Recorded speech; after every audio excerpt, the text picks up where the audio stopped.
నాగర్ కర్నూలు జిల్లా అమరాబాద్ మండలంలోని నల్లమల్ల అడవిలో అగ్ని ప్రమాదం జరిగింది. దోమలపెంట రేంజ్, కొల్లంపెంట, కొమ్మనపెంటపల్లె, బయలు నక్కర్లపెంట ప్రాంతాల్లో సుమారు 50 హెక్టార్ల విస్తీర్ణంలో మంటలు చెలరేగి అడవి దగ్ధమైనట్లు అధికారులు అంచనా వేస్తున్నారు.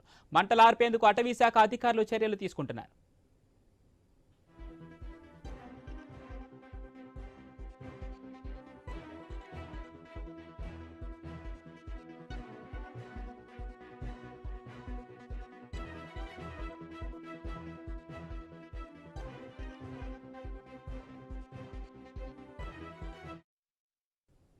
నాగర్ కర్నూలు జిల్లా అమరాబాద్ మండలంలోని నల్లమల అడవిలో అగ్ని ప్రమాదం జరిగింది. దోమలపెంట రేంజ్, కొల్లంపెంట, కొమ్మనపెంటపల్లె, బయలు నక్కర్లపెంట ప్రాంతాల్లో సుమారు 50 హెక్టార్ల విస్తీర్ణంలో మంటలు చెలరేగి అడవి దగ్ధమైనట్లు అధికారులు అంచనా వేస్తున్నారు. మంటలు ఆర్పేందుకు అటవీ శాఖ అధికారులు చర్యలు తీసుకుంటున్నారు.